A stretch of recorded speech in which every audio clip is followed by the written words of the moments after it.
ધોરણ 8 વિષય હિન્દી. તો આપણે કાવ્ય ચાલી ગયું છે, તો આપણે આજે સ્વાધ્યાય પોથી પૂરીશું. એક્ઝામમાં પણ 1 થી 4 ચેપ્ટર લીધેલા છે, જેની મેં પીડીએફ તમને અગાઉથી મોકલી આપી છે. તેમાંથી જે તે વિદ્યાર્થીઓને સ્વાધ્યાય પોથી પૂર્ણ કરેલી નથી, એ વિદ્યાર્થીઓ પીડીએફ જોઈને સ્વાધ્યાય પોથી પૂર્ણ કરશે. આજે આપણે કાવ્ય 4 સ્વાધ્યાય પોથી પૂરીશું અને સમજીશું. પ્રશ્ન પહેલો છે વિકલ્પ. સહી વિકલ્પ ચૂનકર જવાબ આપવાનો છે. તો પહેલો વિકલ્પ છે, હું સીધો જવાબ લખું છું. कवि ने काव्य के माध्यम से देश के सपूतों को क्या करने का संदेश दिया है? तो પહેલું છે લડાઈ, નવનિર્માણ, સર્જન અથવા આરામ. તો આપણે શું લખીશું? તો કે નવનિર્માણ. એનો સાચો જવાબ આવે છે, તો હું ડાયરેક્ટ જવાબ લખું છું. પહેલો છે નવનિર્માણ.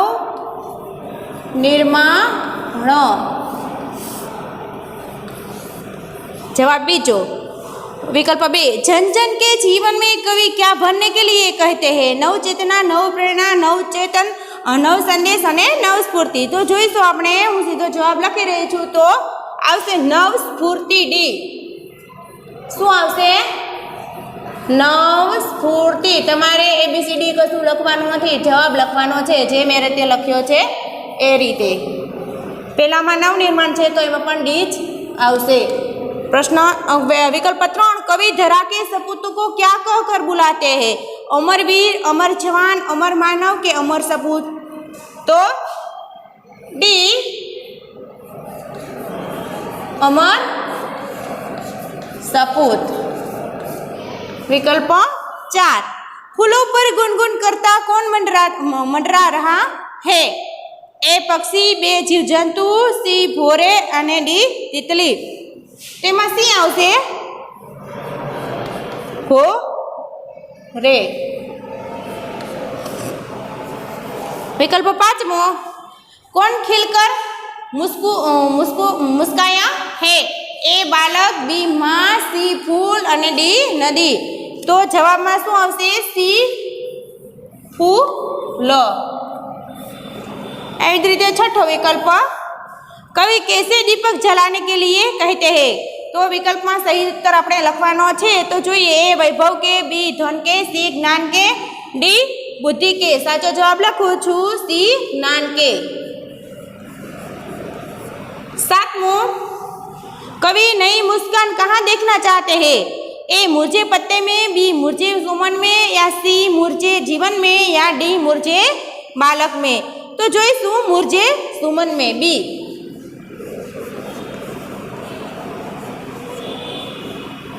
मुरझे सुमन में.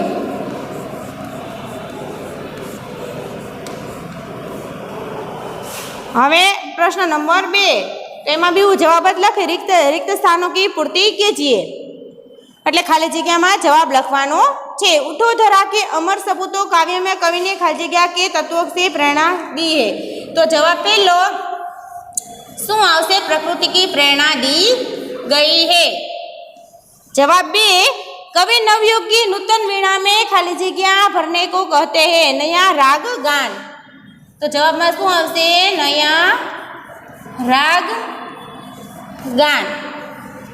जवाब 3, आज खाली जगह की काया सुनहरी हो रही है. तो खाली जगह में શું આવશે? आज धरती माँ की.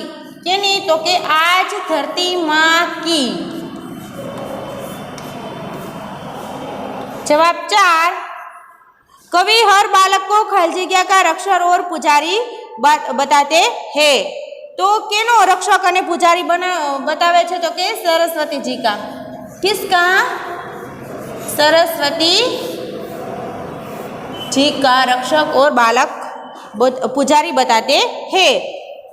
હવે रिक्त स्थानों की पूर्ति में 5, प्रस्तुत काव्य के रचनाकार का नाम क्या है? तो કે કવિ છે એનું રચિકાર કોણ છે? રચિતા. તો કે દ્વારિકા પ્રસાદ.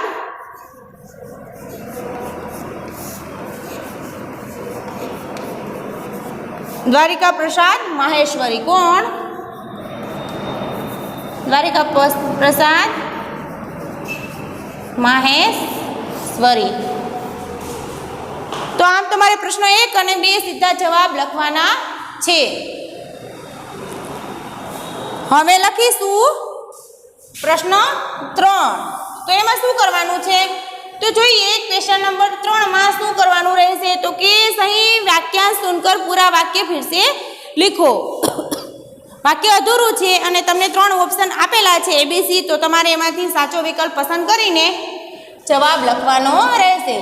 तो पहला में शू है तो कि नवजीवन में नहीं आस और सांस आई खाली जगह तो ए दृढ़ संकल्प लेने से, बी काम करने के उत्साह से, सी ध्येय पार पड़ने से। तो साचो जवाब आवशे नए नवजीवन में नई आस और सांस आई पण केटला माटे तो कि दृढ़ संकल्प लेने से। तो जवाब में आवशे ए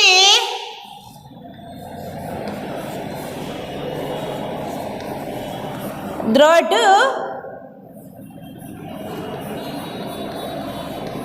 संकल्प लेने से। बीजो कवि जग को गुंजित करना चाहते हैं किस लिए तो कि नूतन प्रार्थना गाकर, बी नूतन विचारों को फैलाकर, सी नूतन मंगलमय ध्वनियों से। तो जवाब में आवशे सी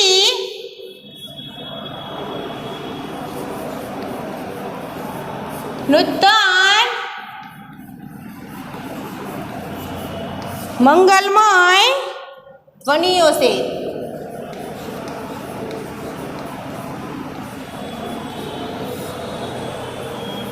3 कवि हमारी शुभ सम्मति कहते हैं। ए ज्ञान के भंडार का, बी सरस्वती का पावन मंदिर, सी नव चेतना उत्साह और नव जीवन। तो जवाब में शू आवशे बी सरस्वती का पावन मंदिर।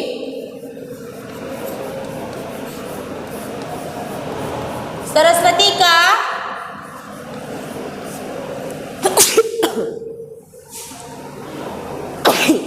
पावन मंदिर। 4 सत सत दीप जला ज्ञान के तो ए नवयुग का आह्वान करो, बी पुनः नया निर्माण करो, सी धरती को सोनहरी बनाओ। तो जवाब में से नवयुग का आह्वान करो ए नवे युग का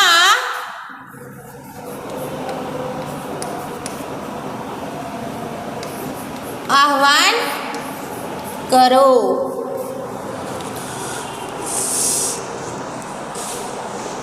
एक थी 3 प्रश्न लखाई जाए એટલે આપણે જોઈશું પ્રશ્ન નંબર 4। एक एक वाक्य में उत्तर देवाना छे अथवा लखवाना छे। हूँ तमने सीधो जवाब लखूं छूं। कवि नई मुस्कान कहाँ भरने के लिए कहते हैं। तो जवाब कवि नई मुस्कान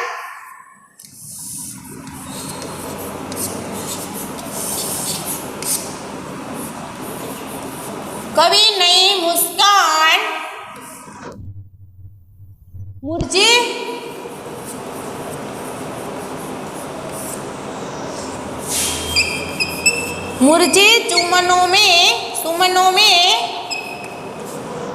भरने के लिए कहते हैं। भरने के लिए कहते हैं। जवाब बी डाल पर बैठे हुए विहंग क्या कर रहे हैं। डाल पर बैठे हुए विहंग એટલે પક્ષી શું થાય विहंग नए स्वरों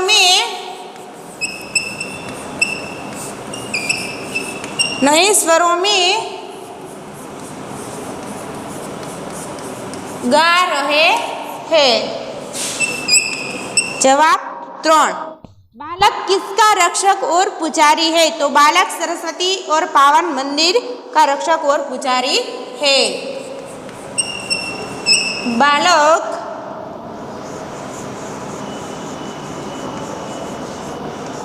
सरस्वती के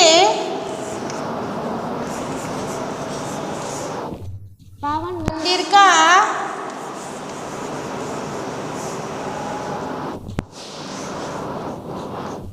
पावन मंदिर का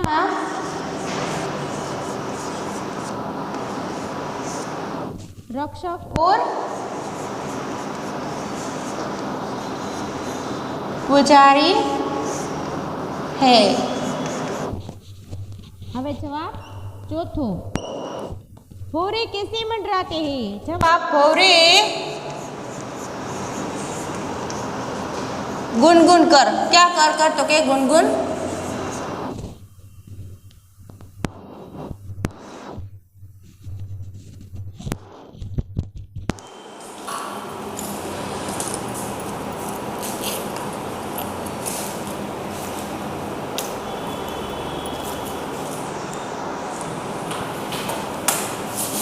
भौरे गुनगुन कर मंडराते हुए आवाज करते हैं।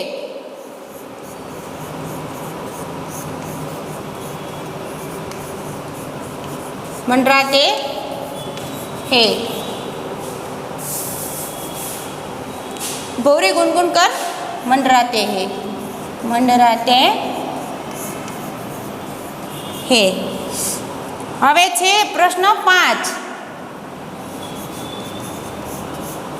कवि ने इस काव्य के द्वारा क्या संदेश दिया है? तो कवि ने इस काव्य के द्वारा प्रकृति के तत्वों से प्रेरणा लेकर अपने ज्ञान का उपयोग कर देश के सपूतों को ये संदेश दिया है। कवि ने इस काव्य के द्वारा प्रकृति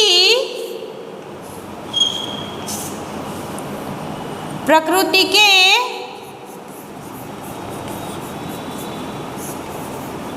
तत्वों से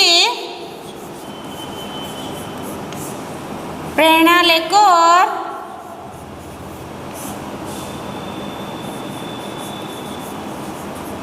अपने ज्ञान का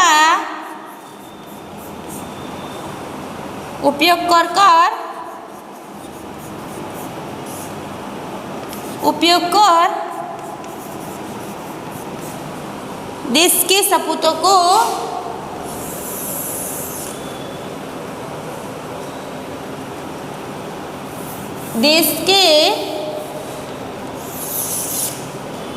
देश के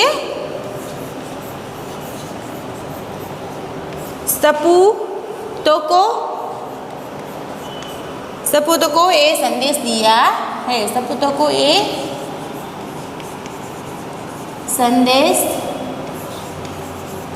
दिया है। तो જોઈએ 1 2 3 4 એમ કરીને 4 ક્વેશ્ચન છે એ સ્વાધ્યાયપોથીમાં પૂર્ણ તમારે કરવાના છે। તો હવે જોઈશું આપણે ક્વેશ્ચન નંબર 5। તો 5માં શું કરવાનું છે? તો કે 5માં છે પ્રશ્નોના 4-5 વાક્યોમાં જવાબ લખવાના છે। 1 થી 5 પ્રશ્નો છે એ તમારે 4-5 વાક્યોમાં જવાબ લખવાના રહેશે। તો તમે 1 થી 4 પ્રશ્ન પૂર્ણ કરો જેથી હું 5મો પ્રશ્ન લખી सकूँ।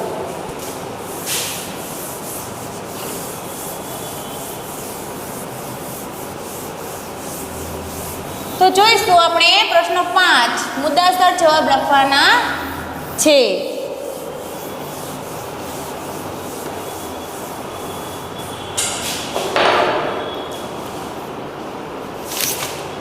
પહેલો પ્રશ્ન છે क्वेश्चन 5 में पहलो प्रश्न सीधो जवाब हूँ लखी रही सु कवि महेश्वरी जी धरा के अमर सपूतों से क्या चाहते हैं?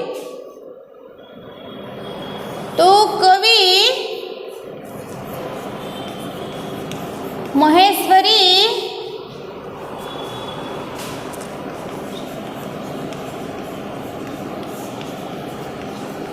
चाहते हैं कि धरा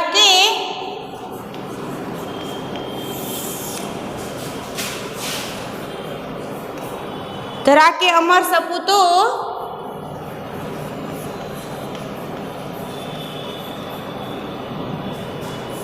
सपूतों जगत का नया निर्माण करके मनुष्य के जीवन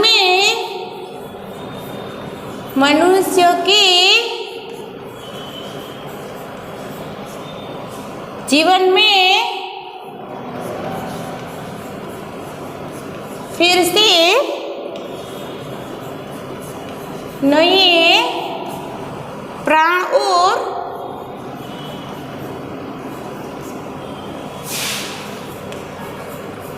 स्फूर्ति, क्या प्राण और स्फूर्ति करना चाहते हैं।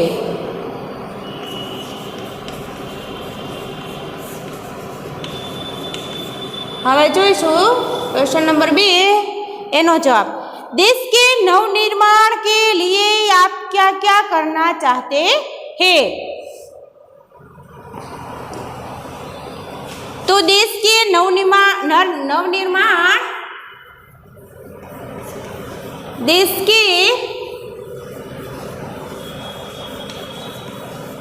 देश के नवनिर्माण का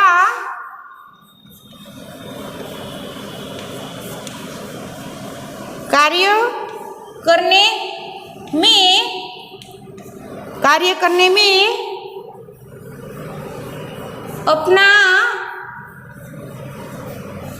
अपना कर्तव्य समझती हूँ।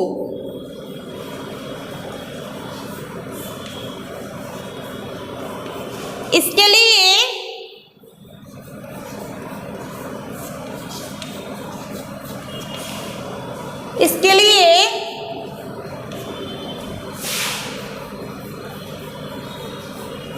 लिए मैं अपने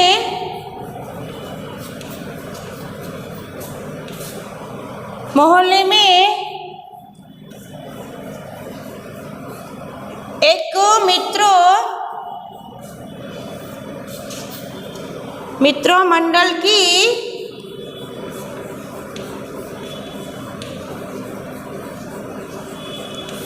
स्थापना करूंगी।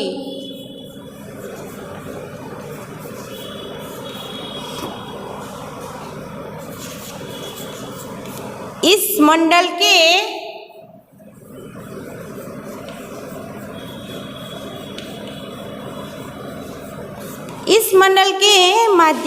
माध्यम से मैं सहायता का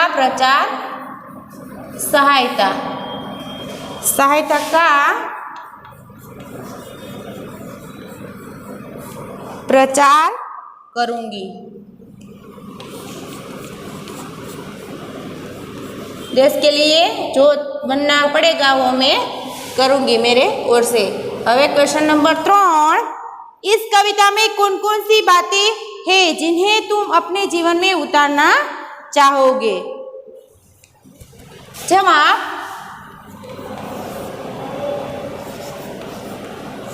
मैं देश से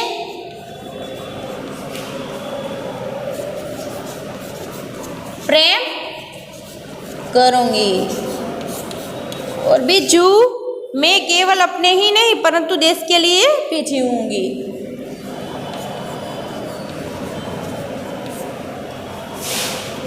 अपने लिए नहीं परंतु देश के लिए भी जीऊंगी। त्रीजू, मैं सारे देशवासियों को अपना मानूंगी। मैं सारे देशवासियों को अपना मानूंगी। ये सब मैं जो चाहे मुझसे वो मैं देश के लिए करूंगी। प्रश्न चौथो, कवि ने देश के सपूतों को क्या संदेश दिया है। क्वेश्चन नंबर 4 से क्या संदेश दिया है देश के सपूतों को। कवि ने देश के सपूतों को क्या संदेश दिया है। देश के स्वतंत्र ही चुका है, अब तुम्हें देश का नवनिर्माण करना है। अब तुम्हें क्या करना है, क्योंकि अब तुम्हें देश का नव निर्माण देश का नवनिर्माण करना है। स्वतंत्रता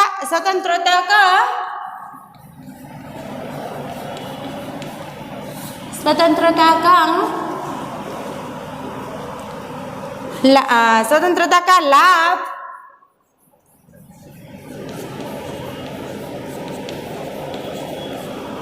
जन जन तक पहुंचाना है।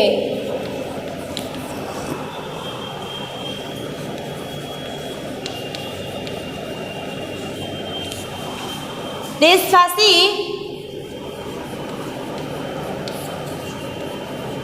तुमसे बड़ी बड़ी आशाएं रखते हैं।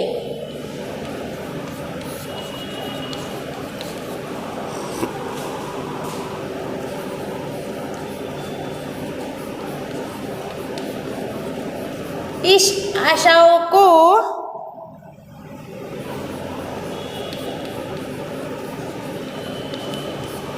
तुम्हें पूरा करना है। क्या करना है?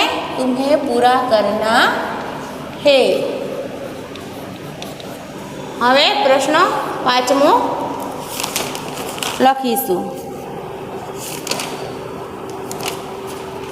हमारे राष्ट्रीय संपत्ति कौन कौन सी है, उसकी सुरक्षा के लिए आप क्या क्या कर सकते हैं? तो जवाब रेलगाड़ियाँ, रेलवे स्टेशन,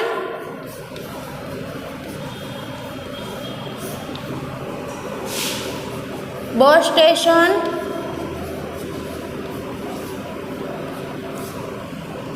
और सरकारी बस,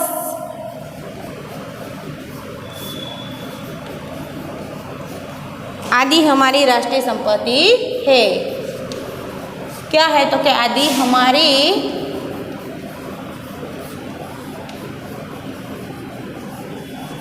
राष्ट्रीय संपत्ति है। राष्ट्रीय संपत्ति की सुरक्षा राष्ट्रीय संपत्ति की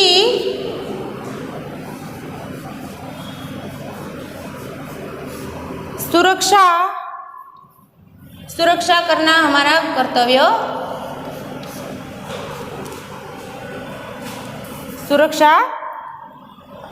राष्ट्रीय संपत्ति की सुरक्षा हमारा कर्तव्य है।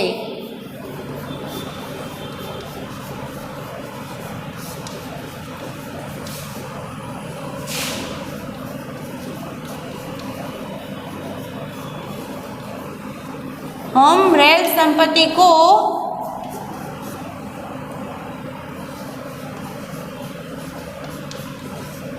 नुकसान नहीं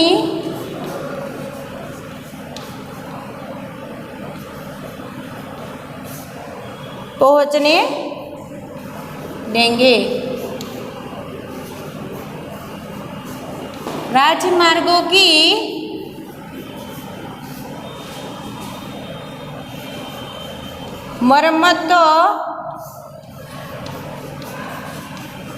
मरम्मत के लिए सरकार को